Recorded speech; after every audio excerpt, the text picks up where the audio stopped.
Rachel Rose here talking all things boxing, and I'm here with Troy Williamson, who's actually are you at the station now? Yeah, I'm happy to discuss.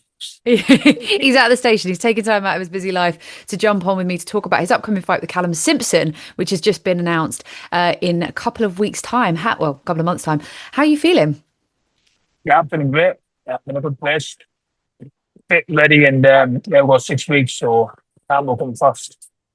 Yeah, that will go really fast. Has this actually, because it's only been announced this week, but has this been something you've been working towards previously? Yeah, yeah, working towards things for a couple of weeks now. Well, since my last fight, really, it was getting talked about, so we knew about it for a while. It's just obviously we're getting everything sorted.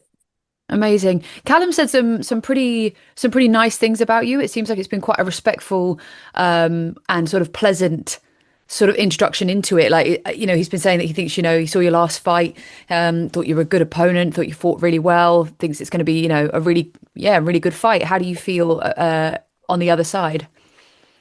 Of course, mutual respect there.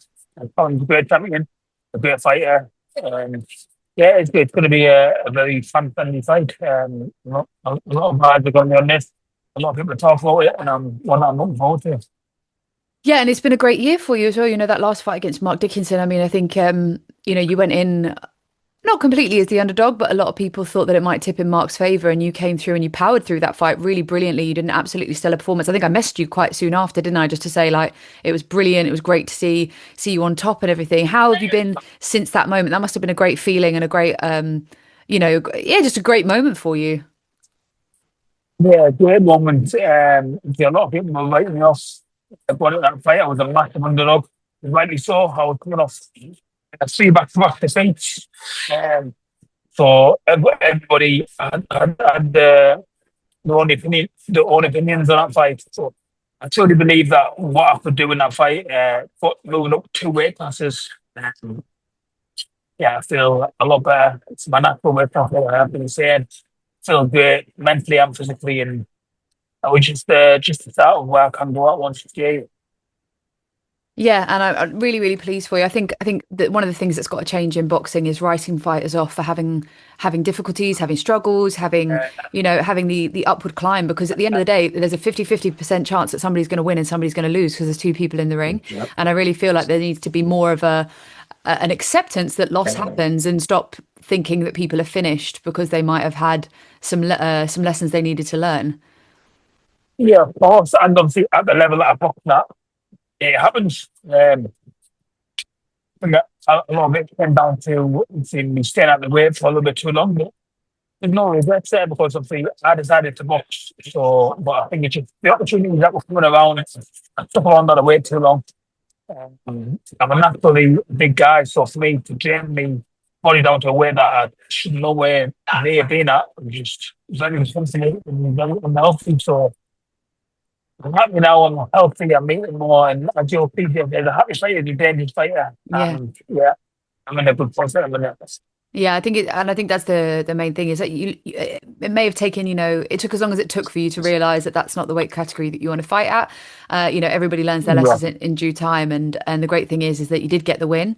You did feel really good in that fight, and now you've got this opportunity against Callum Simpson. And what do you think you bring to the table that gives you the edge? What do you think you're going to bring over Callum in this fight? I'm gonna be, in my opinion, I think I'm gonna be his full straight to date. Again, I'll be looking at him as if he's gonna be my first fight today, so I'll be training my ass off to make sure I'm 110%. But I just believe that I know there's obviously weight classes, but I don't think that he's boxed anybody you know, level for uh, like I box at a higher level than what he has, even though he is a great combo of the European title. I think the guys that I've been boxing are a lot more superior to the guys that he's been boxing. So I'm going to see what he really is all about on December 20th because yeah, I'll be there for 12 hard rounds and I'm going to see if he really has it. And it's right before Christmas. So that means you've got to work hard all through the Christmas period, but it means that Christmas dinner is going to be sweet. Yeah, Christmas there'll be extra sweet while I'm sat on that table and see shiny bells. Yeah. For me, I was thinking more about the food. I think that sums me up a lot. Yeah, I'm the food. Yeah. So, you've been in an interesting situation, obviously, recently, which is that you've been sparring in both camps for Conor Benn and Chris Eubank. I mean, I didn't even realize that fighters would let that happen because obviously there's only so many fighters you can spar with. But considering you were allowed in both rooms with both fighters for the same fight, like, how did that all come about? So I got contacted to practice out in Dubai. So I'm saying, yeah, we were going out there, giving some work. I think it was about 3 or 4 days before we were about to fly out. I was contacted to go and spark Conor. But straight away, I told them that I was going to spark this. But I said, like, when I get back, if you still need the work, I'm willing to come down and punish some rounds as well. Um, and some said, like, I'm a man of my word. I won't tell tales and what obviously telling me what he's been doing or and vice versa. And yeah, it was funny. Tim was actually that messaged me and he was like, yeah, that's fine. So we just want me good work. So yeah, I went out with practice, came back, went out with practice Connor, and now I'm getting a lot of sticks here. You're getting stick from it. Why are you getting stick from Get it? get a get a whole stick. People call me inside spy. People call me a lot, calling this and that. But people don't understand it's boxing. This is my job at the end of the day. Like I've got a fight coming up as well, so I want good rounds.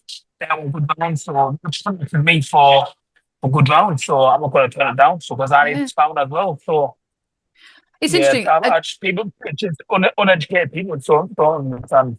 It just shows perspective as well, because my perspective when I saw that you were able to spar in both camps was that they trust you because they wouldn't bring you in if they thought that you were going to gossip to the other Exactly, side. So I thought that actually just exactly showed that. your character.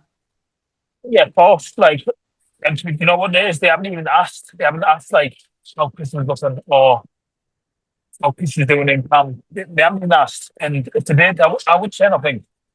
So, like I say, I'm just here for the work, and it's been good work, been some good spars.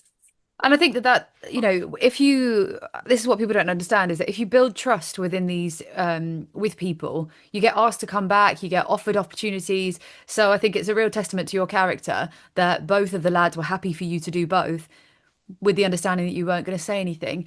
Obviously, you can't say too much about for everything that we've just discussed, but what would you say that you think that Chris is going to do well, and what do you think that Connor's going to do well? Like, what do you see, even if not from a sparring situation, doesn't have to be specific, but from like the last fight to this fight, can you say anything that you think is going to be good about this one?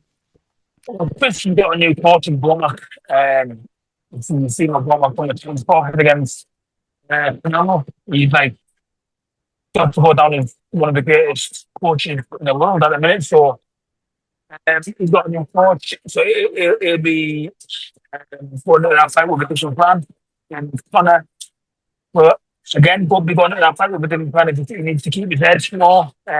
He's kind of lost it a bit. So if he keeps his head and he goes into that fight with a cool head, then yeah, I'm expecting a good fight. And I'll be watching that fight as a fan, and I'm really excited. Yeah, I think I it's think the whole going to be boxing world's in for a treat. It's going to be explosive. Yeah, I can't believe it's actually come around so fast. It's next week now, which is crazy. We've Yeah. actually got a good run of boxing leading up to Christmas, which is really, really, really cool. Are you going to be at the fight next week, or are you just going to be watching at home because you're in camp? Nah, I'm going to be watching at home. I could have went to the fight, but again, like you look at the hotels now, they're like £600-700. It's travel there, travel back home, get until 3 a.m. So I'll pretty much at home. Yeah. Uh, yeah, Also, a lot of people. It's winter. There's germs everywhere. You could get sick, that and you don't want to place. get Yeah, sick in camp. Like that's yeah, like the true, worst thing. true. Amazing, amazing. Listen, Troy, I'm not going to take up too much more of your time because you are traveling back. You've been sparring today, haven't you? Did you say Yeah, it's sparring bad. today? Bad Mondays, bad Wednesdays, bad Fridays, Yeah, and we're good. going home now. Have a Brilliant. nice weekend rest, and then get back to it next week. Brilliant. Well, look, safe journey home. Enjoy the rest this weekend, and really, really looking forward to the fight. I think it's going to be an absolute belter. So, um, speak to you soon, and hopefully see you there. Yeah, thank you very much, Rachel. Cheers. Brilliant. Cheers, Troy. Bye.